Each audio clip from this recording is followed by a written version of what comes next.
Imaginez un peu le tableau. On est en Espagne dans les années 60. Et là, un document de plusieurs pages fait son apparition avec une origine qui se prétend, disons, pas vraiment d'ici. Aujourd'hui, on décortique ensemble la lettre UMO, un mystère qui, des décennies plus tard, continue de fasciner et de poser question. Allez, on plonge dedans. Et bam, la lettre commence comme ça, sans détour.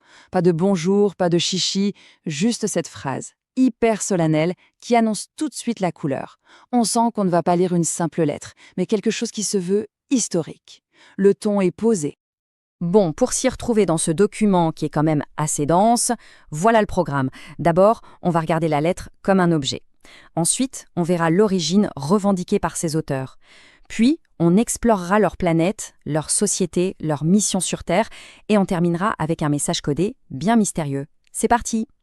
Allez, on attaque la première partie. Une lettre mystérieuse. Avant même de se pencher sur ce qu'il y a dedans, il faut qu'on regarde l'objet en lui-même, cet artefact des années 60. Parce que rien que ses caractéristiques physiques, c'est déjà toute une histoire. Alors, ce fameux document, on l'appelle D21. C'est un rapport d'une dizaine de pages qui a circulé en Espagne autour de 1966. Le truc qui est fascinant, c'est qu'il n'y a pas d'original. On n'a que des copies carbone. On le sait à cause du texte en bleu, typique des machines à écrire de l'époque. Et, comme si ça ne suffisait pas pour être bizarre, le tout est parsemé d'innotations et de numéros de pages dans une écriture qui se veut non humaine. On enchaîne avec le deuxième point. L'origine extraterrestre révélée. C'est là que ça devient sérieux. Les auteurs dévoilent qui ils sont avec une affirmation qui semble presque conçue pour qu'on n'y croie pas. Et c'est là que c'est super malin. Ils anticipent complètement nos doutes. En gros, ils nous disent « On sait très bien que vous allez penser qu'on est des clowns ou des fous ». C'est une approche psychologique vraiment habile. En reconnaissant nos doutes d'entrée de jeu, ils essayent en quelque sorte de nous désarmer. Et cette stratégie, elle est super claire ici. D'un côté, on a toutes les objections logiques. C'est une blague, c'est un canular, etc. Et en face, leur réponse est toujours la même. Ils ne demandent pas de croire sur parole. Non, ils invitent à une analyse sans passion des faits qu'ils présentent. C'est une manière très fine de se positionner comme des êtres purement rationnels. On arrive maintenant à la troisième partie. Portrait de la planète UMMO. Et là, attention, on entre dans le dur. C'est le cœur de la lettre, le moment où ils essaient de prouver ce qu'ils disent, en nous noyant littéralement sous un déluge d'infos techniques et astronomiques. Alors, UMO, c'est le nom de leur planète. Elle tourne autour d'une étoile qu'ils appellent Iyuma, et selon eux, nos astronomes la connaissent déjà sous le nom de Wolf 424. C'est un pari assez risqué de leur part, parce que ça, potentiellement, on peut le vérifier, ça ancre leur histoire dans notre ciel. Et là, le festival de chiffres commence. La distance entre nous et eux, 14 437 années-lumière. C'est juste vertigineux. Mais attention, il précise bien distance apparente, parce qu'il parle aussi d'une autre réalité, d'un autre espace qui expliquerait leur voyage. C'est subtil.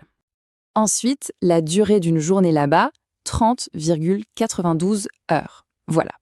C'est un détail simple, facile à imaginer, mais ça plante le décor d'un monde qui est familier et différent à la fois. Ça rend les choses concrètes. Et la gravité, 11,88 mètres par seconde au carré. Pour rappel, sur Terre, on est à environ 9,81, donc on se sentirait sensiblement plus lourd là-bas. Encore une donnée, encore un chiffre précis pour solidifier leur histoire.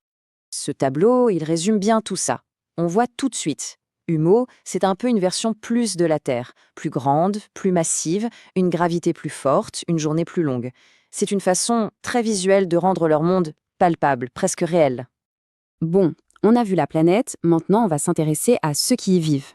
On quitte la physique pour la sociologie. Quatrième partie, la société et le peuple. On nous donne un aperçu de ce que serait leur civilisation. Alors, les Humites, ils sont comment? A priori, ils nous ressemblent. Sauf que, et là c'est quand même très étrange, beaucoup d'entre eux deviendraient muets à l'adolescence. Leur société serait dirigée par un petit conseil et leur économie gérée par des ordis, ce qui rend l'argent inutile. Et le plus surprenant, c'est qu'ils seraient très religieux, avec des croyances qui font bizarrement penser au christianisme. Et ce fameux Ixanmo, c'est vraiment la pierre angulaire de leur modèle. Imaginez un superordinateur, ou plutôt un réseau d'ordinateurs, qui gère absolument tout.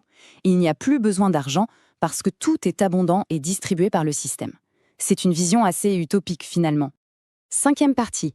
Maintenant qu'on sait d'où ils viennent et, en théorie, qui ils sont, voyons ce qu'ils sont venus faire ici. On aborde le récit de leur arrivée et de leur tentative de contact avec nous. Et là encore, ils ne sont pas avares en détails. On a une première arrivée le 28 mars 1950 en France. Puis, 16 ans plus tard, une série d'arrivées très coordonnées le même jour, le 6 février 1966, mais à des endroits complètement différents du globe. URSS, Espagne, Australie. Cette précision, ça vise à donner du poids à leur histoire. Leur but officiel, c'est de nous étudier, d'analyser notre culture. Mais il y a un détail que je trouve génial. Malgré leur technologie de pointe, ils admettent qu'on est meilleur qu'eux dans certains domaines artistiques, comme la musique. C'est une touche d'humilité qui rend le tout un peu plus crédible. Et alors, est-ce que ça a marché, leur tentative de contact? Pas vraiment, si on en croit à leur propre rapport. En gros, presque tout le monde les aurait pris pour des fous. Le seul endroit où ils disent avoir eu un peu de succès, ce sont les États-Unis, où ils auraient trouvé 16% de gens crédules, pour reprendre leurs termes. On arrive au bout de cette analyse, la dernière partie, un dernier message codé, et là, c'est le clou du spectacle, avec des instructions finales complètement cryptiques. C'est le puzzle qu'ils nous laisse. Parce qu'après tout ce déballage d'informations, on se demande, mais qu'est-ce qu'ils veulent, au final? Qu'est-ce qu'ils demandent en échange de toutes ces révélations? Leur requête est pour le moins inattendue. Et voilà leur demande. C'est un protocole de vérification digne d'un film d'espionnage. En gros, si un autre alien vous contacte, vous devez lui lire une séquence de chiffres. Si c'est un vrai, il vous répondra avec une autre séquence. Et il faut tout noter et le transmettre à un contact. C'est complètement fou. Et le code à donner, c'est celui-là. Juste une suite de 1 et de 0. C'est froid, c'est mathématique, c'est déroutant. C'est la dernière pièce du puzzle qui nous laisse une sorte de clé sans qu'on sache quelle porte elle ouvre. C'est le point final de leur message. Alors au final, qu'est-ce qu'on en pense? Est-ce qu'on est face à un canular extraordinairement bien ficelé, au délire hyper structuré de quelqu'un de très intelligent? Ou est-ce qu'il y a autre chose? La lettre UMO, ça reste l'une des énigmes les plus fascinantes et les mieux construites de l'ufologie, qui nous laisse avec bien plus de questions que de réponses.